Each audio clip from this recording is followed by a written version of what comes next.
Hello everyone, welcome to another edition of the Orthodox Nationalist. This is Matthew Raphael Johnson. It is the 20th of November, 2019.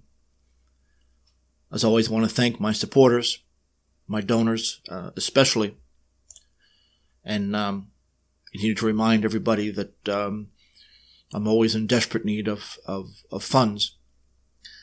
And the thing is that though that money goes to is, as many of you know, two new books. Ukrainian Nationalism. This is published in part with the assistance of Russia Insider, and The Soviet Experiment by the Barnes Review a few months ago. So I work very hard, and I work alone. Well, I have cats, but they are not the research assistants that you might think they are. But speaking of research, I want to talk about something today that might irritate some of my friends. Not many of them, but some of them.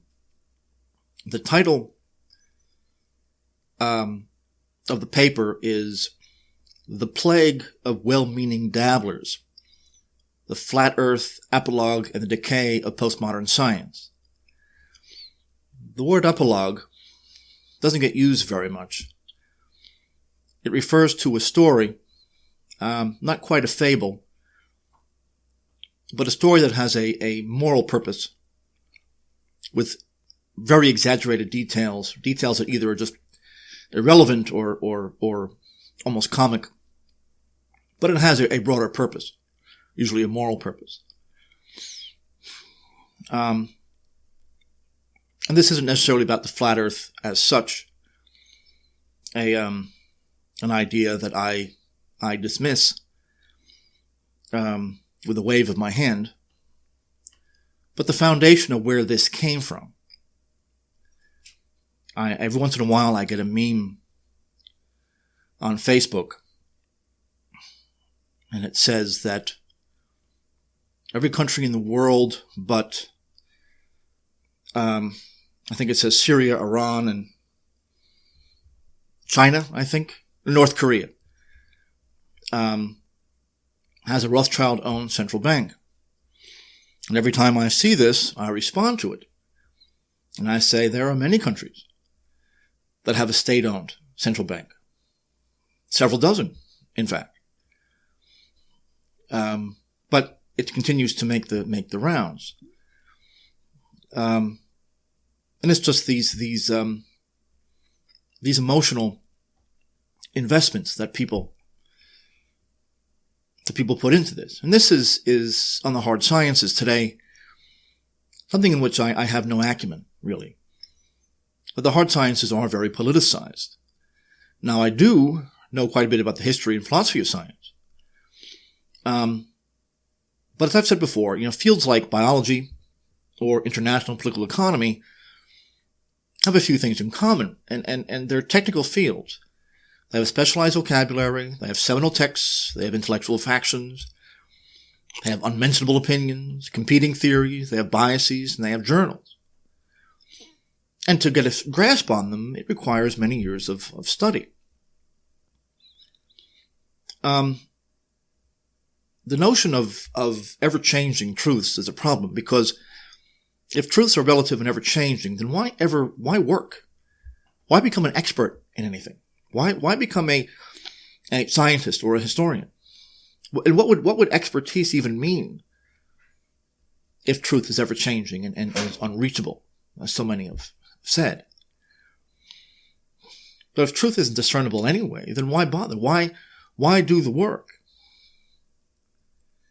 And because of this assumption that truth is fluid, the will to power is all that exists, this is the rise of the amateurs. And amateurs with a capital A. I don't mean any non-professional who gets into the field. Sometimes they could do good work. That's not what I mean. The amateur is something else altogether. Now, science is one thing, but the philosophy and theory of science is another. The scientific practitioners often don't know very much about the theories that underwrite their observations. people look at science as this, like a group of Spock-like geniuses. That they're searching for rational explanations to unknown phenomena, And the truth is that generally speaking, they're self-interested, bureaucratic mediocrities, and they're working for profit-seeking corporations. The word science itself is a mystification. There is only a scientific establishment. Now, the amateur is often well-meaning, but not always. The amateur is someone who is angry that those who are charged to do a certain intellectual task, journalists or professors, have failed. The amateur has some education, but he's driven largely by emotion and a very strong sense of injustice. And he's often responding to real problems that the academic world refuses to address. They attempt to restate every theory that they come across in simple kind of real-world terms that they can grasp, and then use that as their starting point, which is an old pet peeve of mine. But he's needed. In medicine, for example, the amateur is a check on the arrogance of the AMA. I've said this before, the long march of the right wing, the left wing through the institutions to purge the right wing. And this is, I think I went through this several weeks ago, this part of the essay here. That the amateur, unfortunately still has a skin-deep knowledge, not because they're not intelligent, but often because they don't know where to go for information. You have a lot of people, very intelligent people who I respect, who think that going to the press, to the media, and books published by the major presses is the same thing as becoming knowledgeable about these fields. That's like watching Rambo for an education about the Vietnam War. It's ridiculous. That's not the job of these people. It should be. Their job is to entertain, to promote the agenda, and to satisfy advertisers, among other people. Now, the amateur at his best is a court jester. They mock the pretensions of the elites in all these different fields.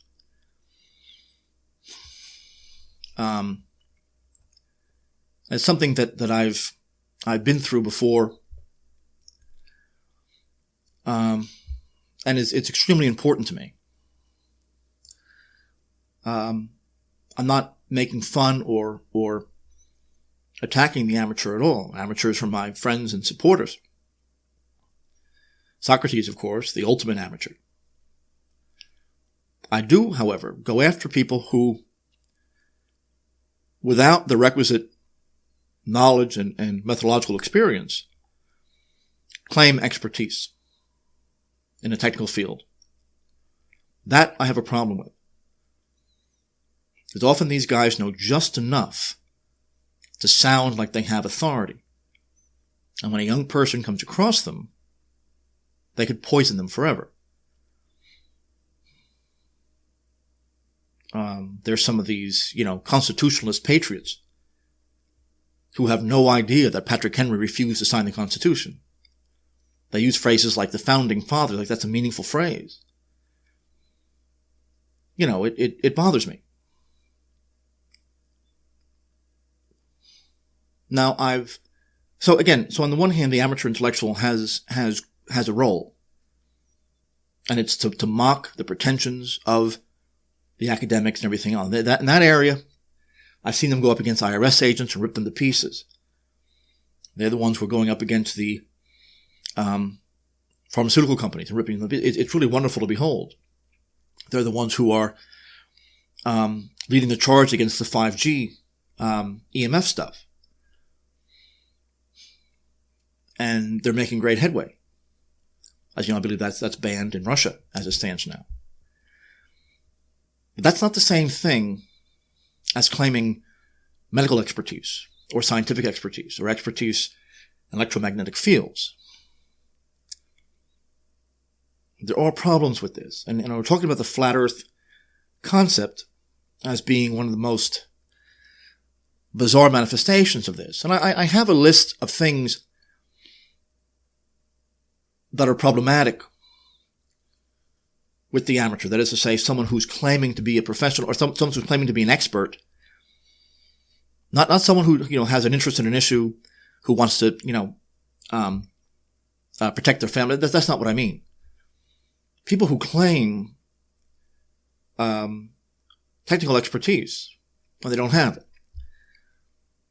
And there's a few things that I've discovered. The equivocal use of terms, conflating the technical and conversational use of words, is very, very, very important. And that's one that you see all the time. Conflating truth with emotional investment is another. For historians, importing modern concepts and priorities onto much older and foreign society. Turning history into either an action movie or a melodrama is a big one. The refusal to provide a context for anything. The constant use of the passive voice. Phrases like, Hitler came to power and began killing people. Attempting to read minds. Like, she killed him due to jealousy. Or Napoleon was motivated by his short stature. Or Hitler killed Jews because he was a failed artist. The notion that there's psychologists all of a sudden who could read their minds and know what their motivations are. Every bad argument often starts with a claim to mind reading. The only way you could know motivations is if they say so, or if it's so blatantly obvious and clear, especially financial motivations. That's one thing. We've all heard the Hitler stuff, His mother died at the hands of a Jewish doctor, therefore, this sort of nonsense. And you see this in professionals as well as amateurs in history. The history buff, as you know, is often a joke. These are the suburban guys who collect Civil War books. And again, when our people do it, it's different because they're fighting a war. When the average neocon does it, he's a problem. Our people are a different story. It's not in our interest to support this stuff, but we do it anyway. For these people, they want to make sure that they're absolutely harmless. The omnipresent confirmation bias and cherry picking, jumping to conclusions, the regular use of cliches and arguments from authority is another. Confusing logical entailment and empirical generalization is a big one. Not because I could gather a conclusion from data, therefore there's a logical entailment. Personalizing arguments is another one. I see that professors do this all the time. Christianity is my God, not just, they can't control their emotions. The regular implicit appeal to conventional wisdom, which is similar to ad hominem. If you've been in Facebook debates, you'll hear people cite the New York Times as if it's an authoritative newspaper, and it is not. It's just because they have more money and are more powerful, therefore they must be correct. The inability to distinguish authority from power. And this is something that great historians have done. Eric Vogelin, Leo Strauss, Toynbee. These sweeping generalizations about an entire civilization. Also, I love Eric Vogelin, and I've learned a lot from him. You can't make sweeping generalizations about an entire civilization. The Romans were a stoic people, something like that. Confusing social forces with people. So if you oppose the homosexual agenda, you therefore hate gay people. It's almost impossible to argue with someone who thinks like this. But they don't know the difference between a social force, like a movement, the homosexual, something like that, a movement of some type, with individuals who are members, even on the fringes, means that they have just no intellectual capacity at all. You could say that blacks or non-whites are the cause of crime, violent crime in this country, which for the most part is true, way out of proportion to their numbers. Therefore, my black friends from high school and college, I must hate them. That doesn't make sense. It doesn't follow. You're a National Socialist, therefore you hate your Jewish dentist down the street. We're not talking about individuals, we're talking about groups. Giving labels a life of their own. So they label someone a fascist. They have some emotional conception of what that might be. So then they'll anticipate that person to have all the positions and on political topics that will derive from their own stereotype of what a fascist might think. Susceptibility to the framing effect. That is, a position is accepted or rejected based on how it's presented. The inability to take their own biases into consideration. You know, one of the things that really, I'm giving away some power here, but one of the things that will really get me fuming is to claim that I have an emotional connection to a position and therefore I can't see a bias. If these people knew what I went through to develop the positions that I have, the suffering, the lost friends, the lost money, the lost jobs, the struggles, not even the purely intellectual struggles, reading ridiculous amounts of material because I wasn't satisfied with what, I get angry when someone says that. But an amateur often can't tell the difference. And they think that my approach is the same as theirs. So if they're driven by emotion, I must be too. Reducing a tremendous thinker to a few words. Someone said recently, Aristotle reduced morality to a mean between two extremes. Something stupid like that. They take Aristotle to, and reduce him to 2 or 3 words. Then reducing arguments to a common, usually a business-related cliche, then using that as their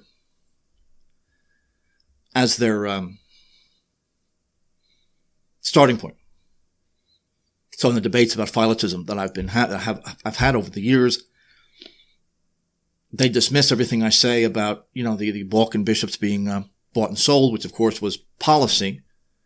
It was Turkish Empire policy. And they say, well, the church, he's reducing the church to just a business expense, and we can't accept that. Well, that's not what I said. But they take a complicated position, reduce it to some very simple idea that they can understand, and that becomes the straw man that they then attack. Now, like everything else, things like space travel and astrophysics, these are highly politicized. I am an amateur when approaching those topics. I know very little about physics. The difference between something like physics and history as technical fields is that historians and lawyers is another one, political science, all this, we use words that you hear in general conversation, but we use them in a very different way. There's a technical definition, and then there's a conversational definition. Usually in the hard sciences, like physics and biology, they have their own vocabulary entirely, usually based on the Greek. So no one knows what they're talking about. So an amateur will approach that with far greater trepidation than they would history or economics, because our language uses words that we use every day in conversation. What they don't know is that we don't mean them in the same way as we would in just day-to-day life. So I want to not fall into my own anathema here. But I am a historian of science.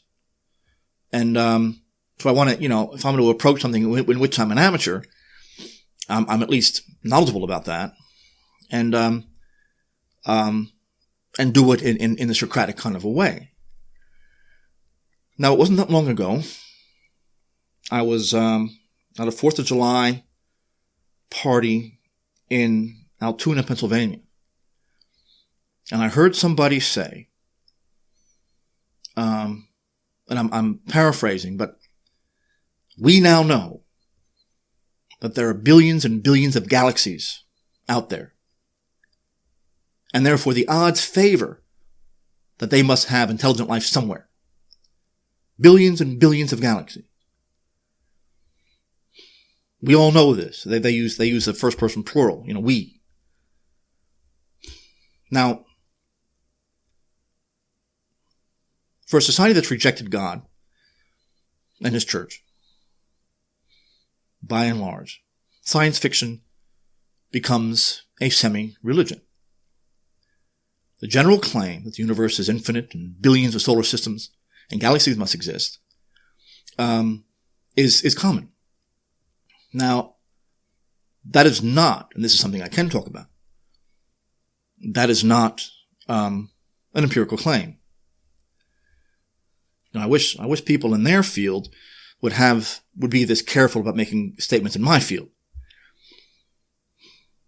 First of all, you could say to these people that infinity is not a term scientists are allowed to use. It's not an observable or measurable property. The probable existence of billions of galaxies, too, is comically beyond empirical replication. No one's ever seen these galaxies. But method doesn't exactly make a dent in these speculations. We all remember as kids, high school, and before then, seeing in these textbooks these pictures of these beautiful colored galaxies and star clusters, purple and green, and they're swirling, beautiful things. And most of us grew up believing that's what they actually look like. And you see them in every astronomy textbook. I saw them even as a little kid. They don't look like that. Those are artist renditions. NASA will tell you that these are computer-generated simulations of what might be out there. And yet, educated people, myself included, 10 years ago, thought that that's what they actually looked like. Somehow they got close enough, light years away, to take a picture of this galaxy, and it just so happens to look like this absolutely beautiful, swirling, colored kaleidoscope. You don't need to be a scientist to know that nothing can get through the Van Allen belts, which is something that I came across only because I was reading in Russian that the reason that the Soviet program never went to the moon is because the Soviet establishment said they would have to build a shuttle or a craft about a foot thick of lead for it to get through these Van Allen belts. Very few people know what NASA does.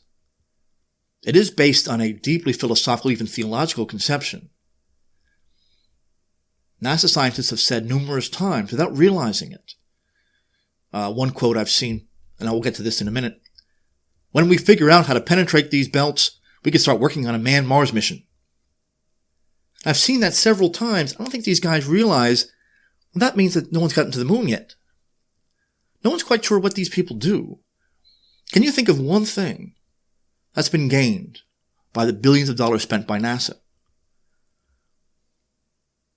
Our oceans are probably less explored than outer space, but there's no agency doing that. I would say that the payoff in plumbing the depths of the oceans, which are almost completely unknown, are greater than that of outer space. But space exploration is driven by science fiction and political ideology. Now, if you could, maybe you could show me where I'm wrong. I'm willing to listen here. But I'm pretty sure NASA has produced nothing of value.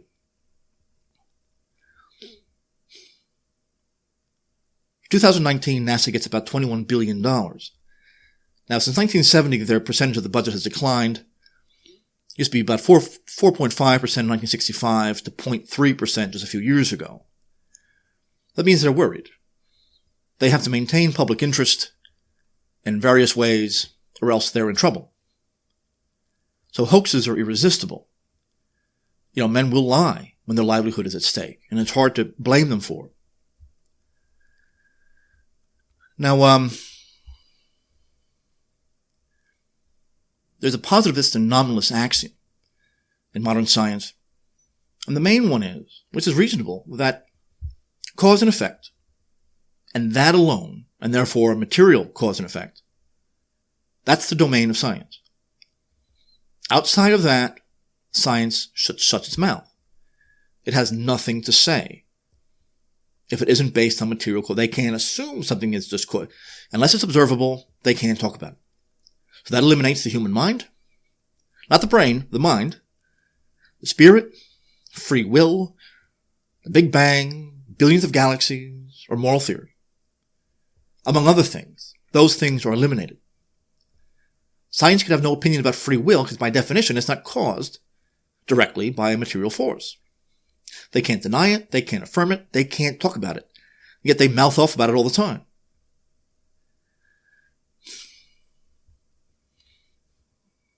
Now the person making, when I heard that comment about the galaxies, I wasn't sure what to do about it because he sounded intelligent. He was a nice man.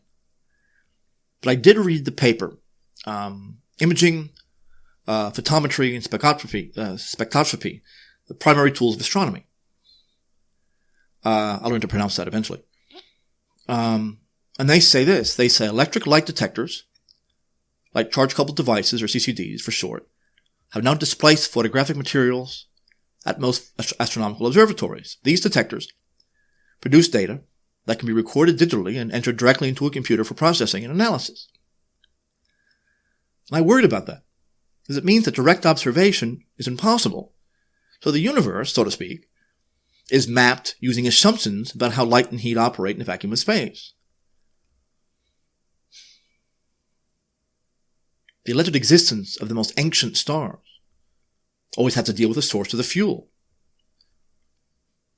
The black hole was invented to deal with that question.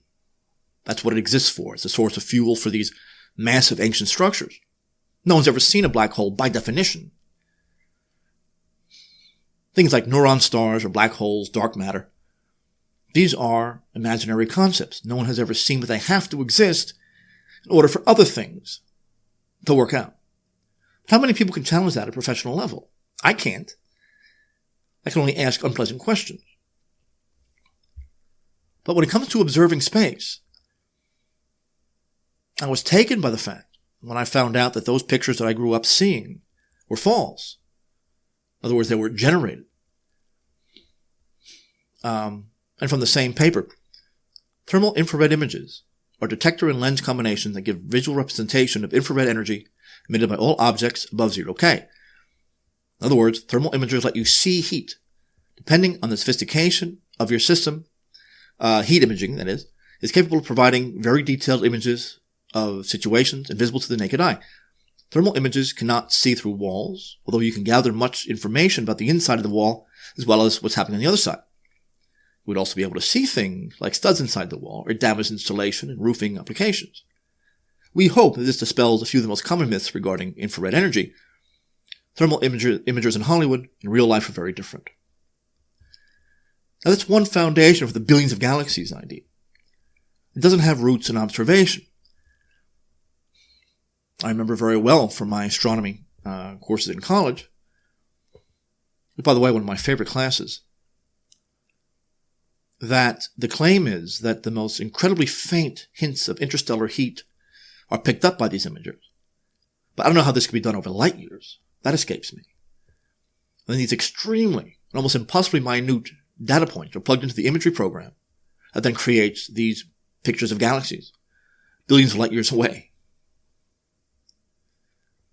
And I can't help but answer the question, are these connected with NASA's worry about its budget? I've heard too many scientists now saying that the Hubble telescope can't see any farther than ground-based telescopes. The Space Observatory admits this. I remember when it was launched, it was going to open up the universe. No one can photograph and record with sensitive recording equipment. Stars and galaxies light years away, giving off the faintest radiation to accurately determine the size, shape, temperature, orbit, etc. of these entities. Well, the telescope moves around the Earth's orbit at 17,000 miles an hour, at, by the way, very extreme temperatures. The Infrared Space Observatory admits that the most distant universe is obscured by massive clouds of ice, at absolute zero, almost. So nothing can really be seen anyway. So as these things are more distant, they can't be observed. They're surrounded by clouds. As mentioned, radiation, massive amounts of radiation, besides them being light years away. So the infrared technology maps these by measuring both light and heat somehow. So the imaging maps are from an artist's imagination. They use present theoretical models of the universe without empirical foundation, and they'll tell you what's really out there. Now, I don't know how water can be discovered billions of light years behind impenetrable clouds. How could this possibly be known? It comes down to extrapolations from extrapolations, resting on modern theory. The virtual world that NASA's computers have created is considered the real one. This is Johnson's law at its most extreme, so long as it conforms to the ideological basis of the discipline. It's science fiction. And I wasn't surprised when I connected this to the Kabbalah. Now I'm in more comfortable territory. Gerald Lawrence Schroeder, the physicist at MIT in the U.S. Atomic Energy Committee, was a follower of Lurie and the Kabbalah. He says this. He's talking about the Big Bang.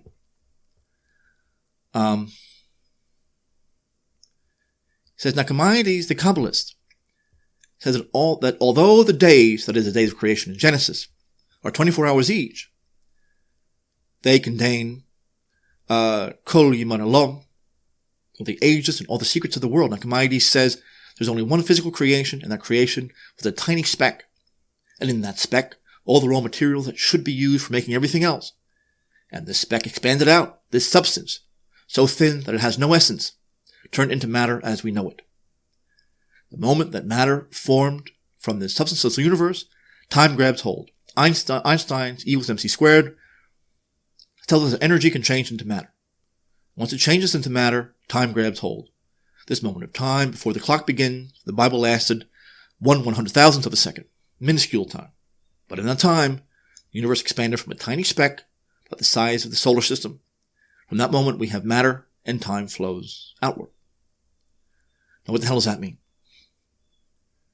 Schroeder is connecting the modern concept of origins with the Kabbalah, claiming that the Nachmanides and others created the Big Bang theory in the medieval world and even before then. The Kabbalah, therefore, is considered a fully scientific set of beliefs. This isn't science, of course, but it's pagan Jewish speculation. The Big Bang theory was taken directly from the earlier writings of the Kabbalah. Isaac Luria promoted the Big Bang idea in the same way Nachmanides did in the 13th century. People like, Ben Hakana, speculated that the age of the universe was 15 billion years. Isaac Luria, of course, is a Renaissance figure. But Ben Hakana, starting at the High Middle Ages, 15 billion years. Sorry about that. Using purely speculative theories from mysticism. And they're not shy about saying that they prophesied the Big Bang 400 years before it was accepted as truth. He says, although Nachmanides understood that the heliocentricity model was the required first step on the road to legitimizing a relativistic, Big Bang expanding universe, cosmological fantasy which would establish eons of evolution and destroy all credibility, the Bible. He didn't have the mathematical mechanism that, I'm sorry, this isn't Schroeder. This is an amateur, the one who I find very interesting. Luria was the right man at the right place at the right time, dying in 1572. To declare something like the Kabbalistic inner sanctum, now we have the mechanism that could make the cosmology of the sages work. Much the same way 300 years later Karl Marx could write to Lassalle that Darwin's book had given the death blow to God, and further exult, Darwin's book serves me as a basis for the class struggle in history. Well, whether it be from Schroeder or anyone else, the understanding here is what Schroeder is saying, that modern cosmology comes from the Kabbalah. It comes from Nachmanides and others. and even earlier than him, Ben Hakana and Luria, who used the Big Bang Theory and created it, that now becomes day-to-day, and string theory and other things, that now is taken as scientific reality. And this is where Schroeder says, on a regular basis, that Jews created modern science, theologically speaking. So it shouldn't surprise anybody that you have legitimate amateurs, myself included, that are reacting to this kind of thing, that are saying that the professionals in this field are so insulated because they use a very technical vocabulary, because we just don't know the inner workings of this science. But when you come across something like this, it's a bit of an issue. They're revolting against specialists who really aren't examined very closely. This is what Socrates was always trying to do. One of these revolts is the flat earth. Now, I have a few friends that accept this idea. I'm not making fun of you. I understand that the reaction against the scientific establishment is a serious one, and they deserve it. But I do believe that it's a detriment to creationists everywhere. I am sick and tired of getting into debates with people where they throw me in with the flat earth people.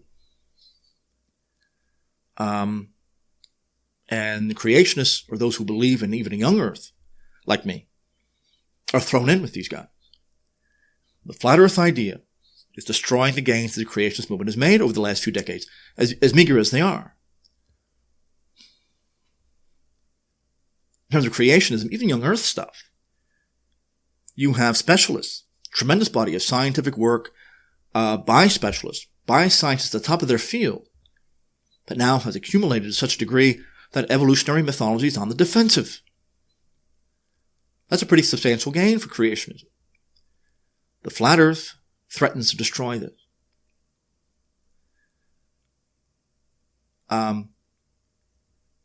The material I've written, I've read on the flat earth idea is generally pretty lowbrow. They don't understand the academic jargon or the theory. The idea that gravity is a myth, the sun is far closer than previously believed, and things like this, the sky is a glass dome, this kind of thing. It's a problem. It's not to say that you shouldn't be suspicious of groups like NASA. I never cared about the moon landing stuff. That was never an issue for me. I wasn't an expert in the area. I didn't want to talk about, I didn't want to fall into my own anathema, in other words. But then I came across Stanley Kubrick. In his old age, admitted that he filmed the moon landing. There was a confession in a video that was to be released only upon his death. I've seen the video, and he says, and I quote, "The moon landings were fakes. They all were fake. And I was the person who filmed it. The conspiracy theorists were right on this occasion." Then he said a massive fraud, an unprecedented fraud, was perpetuated against the people. It is Faustian, to be sure. And he said that it bothered him throughout his career, and his career was made in part by his cooperative attitude in creating this production. He said explicitly in which is, the video is available, that his freedom in Hollywood was a direct result of him doing this. He said he drank a lot because he felt terrible about it. But he also considered it his masterpiece because the fraud was so successful. Now, I'm not going to claim to make any scientific arguments in this respect. Again, although scientists make arguments in my field all the time, I'm not going to return the favor. But Kubrick put the final nail in the coffin. Why in heaven's name is this man going to lie? On his deathbed, saying that his career in Hollywood was made possible because he filmed the fake moon landing. Why would he do this? He wasn't drunk. He wasn't slurring. He was perfectly coherent. He was obviously very sick. And I've noticed it's been scrubbed from everywhere except Vimeo. It's the only place I could find it now. So when a deathbed confession from a legend like Stanley Kubrick gets scrubbed from almost all video channels, someone is upset.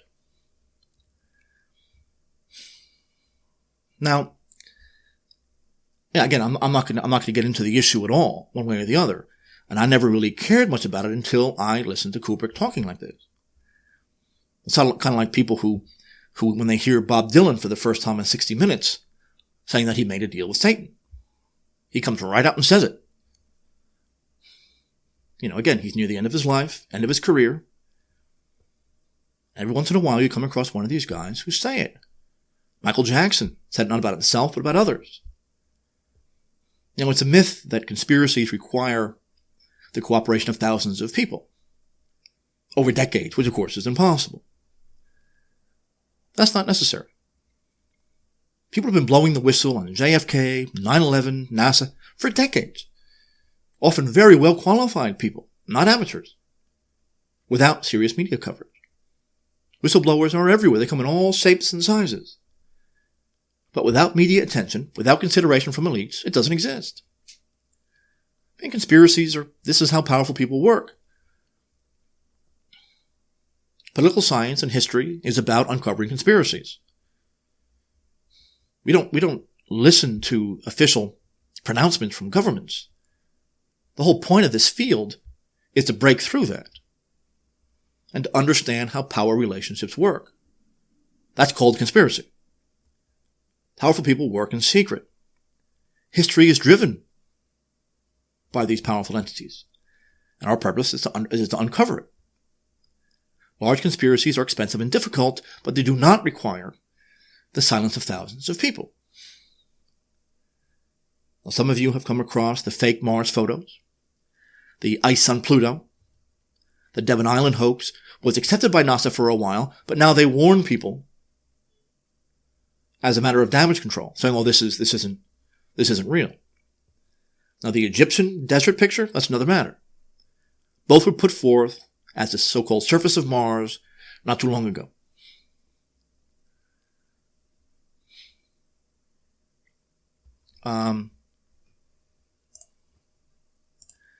NASA engineer Kelly Smith explained in 2014 that the Orion deep space mission to Mars can't work until they figure out how to get past the Van Allen belts, as I mentioned already. Another one is Dr. Ellen Stofan, one of NASA's chief scientists and principal advisor to the NASA administration.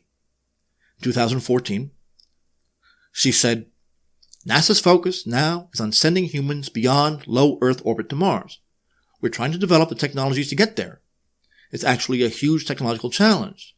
There are a couple of really big issues. For one thing, radiation. Once you get outside the Earth's magnetic field, we're going to be exposing the astronauts to not just radiation coming from the sun, but cosmic radiation. That's a higher dose than we think humans right now should ever really get."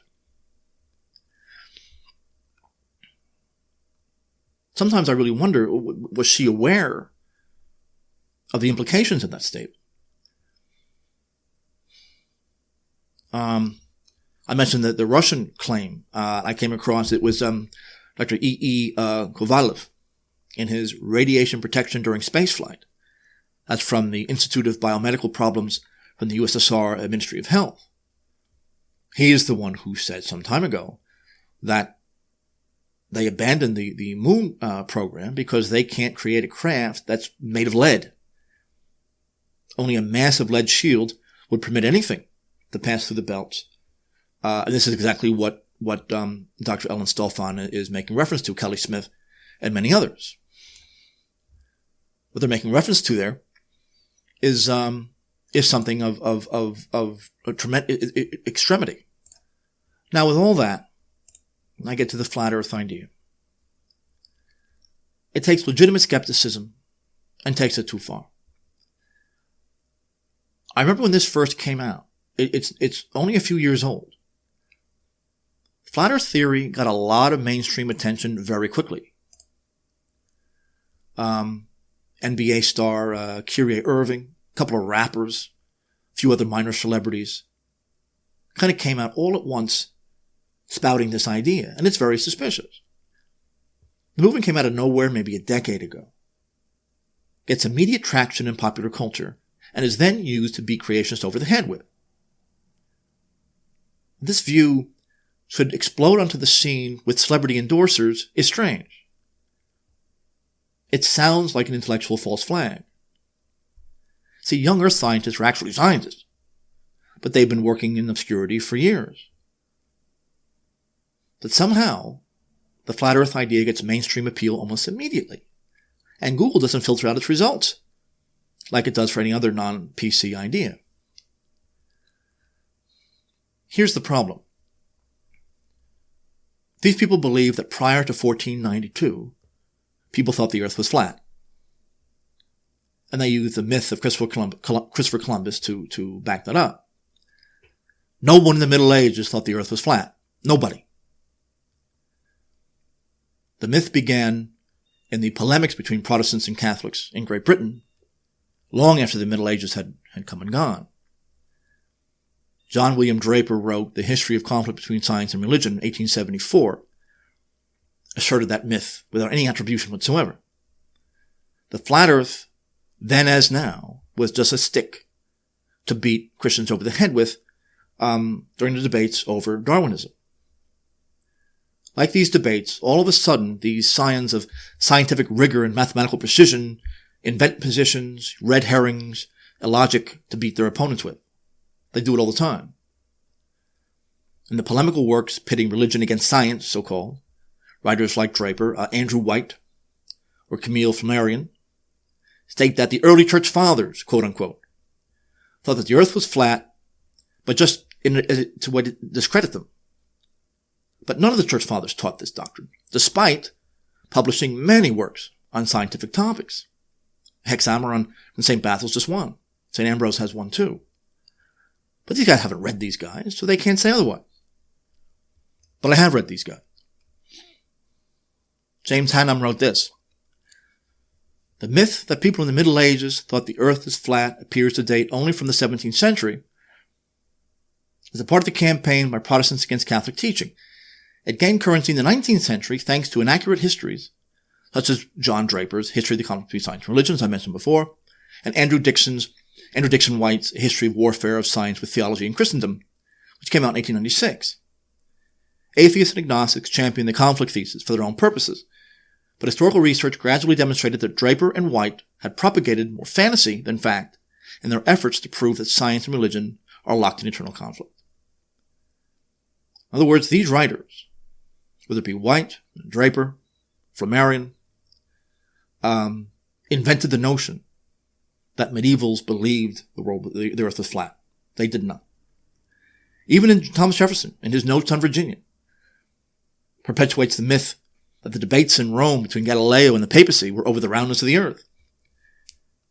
He says, government is just as infallible too when it fixes systems in physics. Galileo was sent to the Inquisition for affirming that the earth was a sphere. The government had declared it to be flat as a trencher, and Galileo was obliged to abjure his error. Now, no matter what you think about Jefferson, that is a ridiculous statement. No one in Rome believed the earth was flat, and in fact you'd be hard-pressed to find anyone in history who believed it. At any time. The voyages of Columbus had no relation to the flatness of the earth. No one brought this issue up at the time. The main concerns, as my listeners certainly know, the precise location of Asia, to test the endurance of ships to sail safely at that distance. Searching for raw materials and new markets, of course, but that was the main reason behind the voyages. Even something as simple as where the term Indian came from. Columbus didn't call the natives Indians because he thought he was in India, because India was called Hindustan at the time. Indian was a general term for native. People still do that today.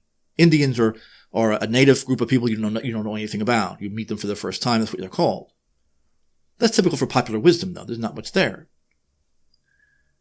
But what strikes me is that people who are arguing for the Enlightenment nominalist position, the so-called scientific position, when they're attacking religion, and by that they mean Christianity, they use the most polemical and non-scientific methods to do it. The anti-clerical writers Antoine Jean Latron, Jean-Baptiste Grail, Edith Mantella, all these people argued that the earth, they all argued that the myth that the Middle Ages were a profound night, they said, for humanity, where ignorance ruled supreme. Latron even wrote on the cosmological significance of the Church Fathers. He wrote this whole thing without citing a single one. He never read them, and he figured his audience didn't either. You write an entire paper or a brief book on the Church Fathers from the point of view of the Enlightenment, and you don't quote a single one. It's like the phrase trickle-down economics or managed democracy. Flat Earth was always an insult, and it was never a serious scientific point of view. Trickle-down economics was an insult used by Walter Mondale in the 1984 presidential debates. No one ever claimed that was a name of the supply-side view. For, true or false, that was never they never claimed. They never claimed trickle-down. That was never the issue. It was an insult that over time began to be associated with that school. So you have people who really believe that the Reaganite types really think that we get the rich richer and it will trickle down to everyone else. They don't believe this. But because of that one insult in the 84 debates, it's now called trickle-down economics. Managed democracy. That was a phrase that was created by Madeleine Albright concerning Yugoslavia. That the U.S. colonial administration in places like Kosovo and elsewhere is going to manage their democracy so it all comes out right. Somehow that's been ascribed to Vladimir Putin. In fact, there's been several papers with that in the title. That was Madeleine Albright who came up with that. But this is what happens. Over time, these either insults, these negative ideas, somehow become associated as if they really believe them. Edward Grant is another one. He argued that the myth of the flat earth developed as a dishonest attack on the Middle Ages. And of course, people like Francisco Petrarch is one of the big culprits. And it became stock in trade for the Gnostics in the Renaissance. The flat earth idea was a product of the polemical tracts of the time and never a scientific idea in its own right. The polemical nature of these so-called debates, the scientific party, so to speak, they would say anything to humiliate the scholastics or the patristic consensus. And frankly, these people knew very little about them. And they usually couldn't even define those terms. It's the height of irony when someone arguing for the rigorous, unemotional, and mechanical logic of positivism will hysterically call his opponent's names. Everything medieval was backward, so any insult will be believed, because everyone knows it's true.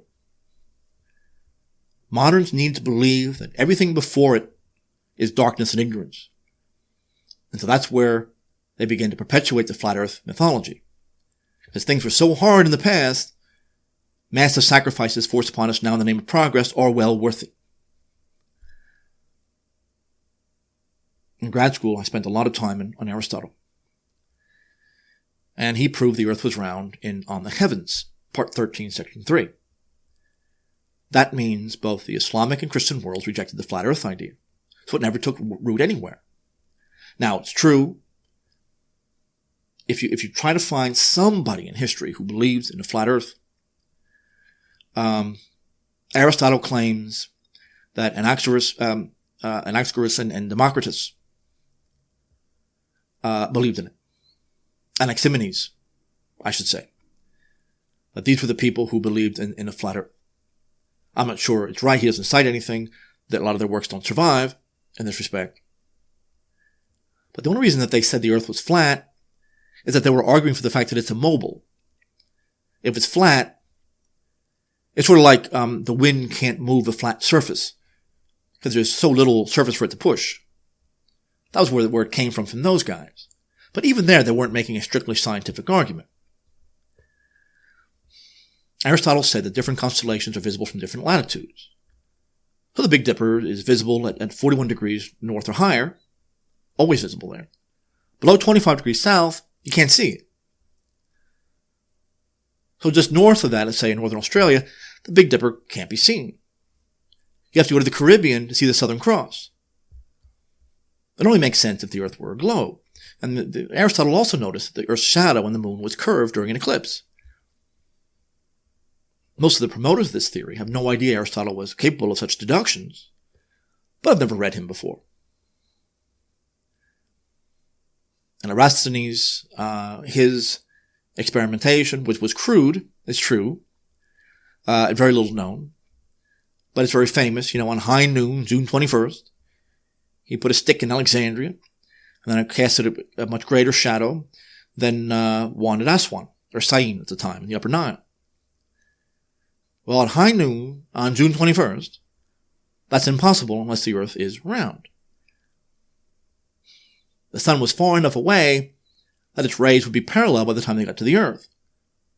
In fact, the curve between the two places were about 7 degrees. So you have flat Earth people who claim the sun, therefore, is much closer than it really is, than believed, to get around this problem. And Eratosthenes actually hired a guy to pace out the distance between the two cities and place the stick in the same day at the same time. So nothing was left to chance. It's about 800 kilometers, or 5,000 stadia at the time. Given 7 degrees against 360, he correctly figured the full circumference of the Earth, off only by a tiny margin, about 40,000 kilometers ultimately. The Flat Earth Society was the creation of 19th century polemics. It took nothing from the Middle Ages. And if you read the Zetic Astronomy Journal, first published in 1881, really it's debunking some of the more obvious proofs that the Earth is curved. And I'm not going to get into this to a great extent, but some of it was a tongue-in-cheek. Some of it was meant to be a joke. This is the problem. I'm not going to get into any technical argument about the curvature of the Earth, or any technical about whether it be Aristotle or modern ideas or anything else. The problem is that where you have professionals in a highly technical field like astrophysics who are insulated, who hide behind a very technical vocabulary and impressive mathematics, it's very difficult for laymen to penetrate that world. Laymen like myself. Amateurs are revolting against so many of their ideological claims. The whole notion of the textbook pictures. And I didn't understand that. I didn't realize that until last decade, that those pictures aren't real.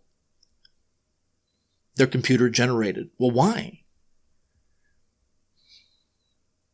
I went to the in college. We went to the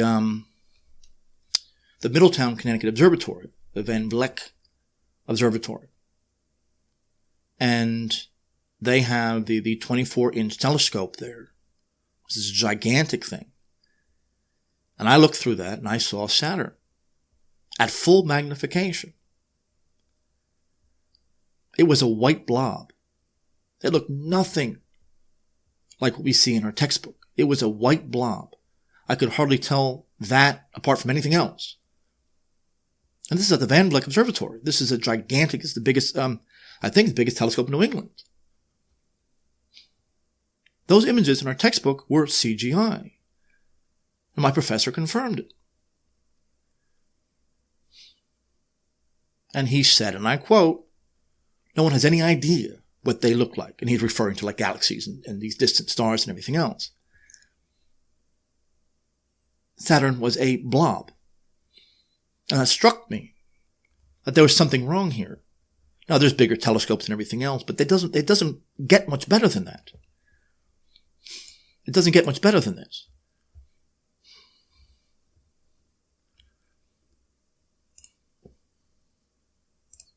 I understand where the flat earth people are coming from. They're at war with the intensely corrupt scientific establishment in this regard. It's a visceral reaction against the authoritarianism of the scientific establishment. It's a reaction against the fact that this establishment believes in dogma, not observation. And it's in their professional, personal, and financial interest to do so. However, while understandable, it does real harm. The historical truth is that the flat earth theory was never taken seriously at any time in history. The ancients, East and West, argued for the globe. The patristic church did the same. Islam, because the science came from the Greeks, did the same. The flat earth idea came from 19th century polemics against Catholicism, which they connect with both scholasticism and the church fathers. That's where it came from. So now I get in debates with evolutionists who now claim that I must be a flat earther because I believe in creationism or even the young earth idea. The flat earth idea, unfortunately, exists only to destroy creationism. It's now a cudgel to hit us over the head with, and that may explain why it came out of nowhere 10 years ago with celebrity endorsers and mainstream appeal. Not that anyone, any scientist believes it. They don't. But creationism isn't like that. It didn't come ready-made a decade ago. It was suspicious and continues to be. I understand the reaction against these people. I get it. And they actually have some good insights on other topics. Their websites actually can be very good on other issues. The CGI stuff, some of it comes from them. But not only from them. But it's false. And the notion of the amateur, in the true sense, is the cause. Amateurs like me, when I'm talking about this kind of stuff, we have a role to play. We're throwing a monkey wrench in their system. But we don't claim to be professionals. We don't claim to be experts. We do what Socrates did. We don't claim any knowledge. We just ask very inconvenient questions. And that's what we're doing here. It's a very suspicious doctrine. And as creationism, it has really thrown the irreducible clusters idea and things like that have really thrown the evolutionary mythology on the defensive. And they have been very much on the defensive. All of a sudden, flat earth ideology comes into existence and is now being used to beat us over the head with. It's suspicious and it's false. Thank you, everyone, for listening. I will talk to you next time. Bye-bye.